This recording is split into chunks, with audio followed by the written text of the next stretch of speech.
So welcome to Copenhagen. I based myself at the Moxie Copenhagen. Honestly, I couldn't have picked a better hotel. It's right next to public transport, the whole place has this cool laid-back vibe, and the rooms are spotless. The staff are super friendly, they actually seemed happy to see you, which is rare for hotels in big cities these days. Plus the lobby has that grab a coffee and chill kind of energy that just works after a day of exploring. First stop, literally just down the road, the Cisterns. The Cisterns in Copenhagen are nothing like your typical museum. They're dark, echoey, and completely underground. Originally a reservoir, it's now an art space where the exhibitions blend with the damp atmospheric tunnels. It's cool, quiet, and a bit surreal, perfect if you're after something unusual. Definitely one of the most unexpected places to visit. If you're already in that part of town, you might as well head to the zoo. I mean, when else can you go from dark, echoey tunnels to seeing elephants in the space of 15 minutes? Copenhagen Zoo is one of the oldest in Europe, and it's packed with well-designed enclosures and loads of animal encounters. The Elephant House by Norman Foster is a highlight, and the views from a wooden observatory are brilliant. After that, I figured I'd earn some steps.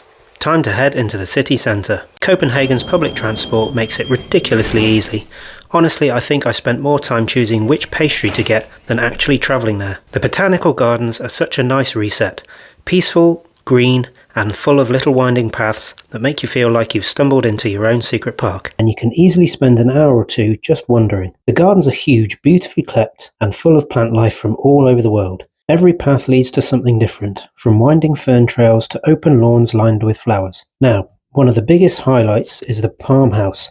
This big domed Victorian glass house that looks amazing in photos. It was closed when I visited, but even from the outside, it's pretty stunning. One spot I really loved was the Japanese garden. Peaceful, full of water and soft greenery, and just a lovely place to sit for a bit. There are also greenhouses for Arctic and desert plants, a small rock garden, and loads of benches if you just want to relax with a coffee. Here's a pro tip. St. Peter's Bakery is just around the corner.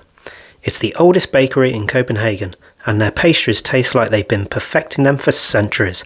Because, well, they have. While you're in the area, wander over to the Lego store. Even if you think you're just having a look, you'll leave with a bag. Displays alone are worth it. Some of them are so detailed, you start looking for the tiny stories hidden in them. By this point, I'd have a coffee, sugar, and Lego, so obviously it was time to climb something tall. Then you should visit the Church of Our Saviour. Climbing the Church of Our Saviour is one of the best things we did in Copenhagen, and definitely not for the faint-hearted. The stairs wind tighter and steeper as you go, until you're out in the open, climbing around the outside of the spire with just a handrail between you and the view. But once you reach the top, the 360-degree view over the city is absolutely worth it. From there, it's just a short wander to the place everyone pictures when they think of Copenhagen.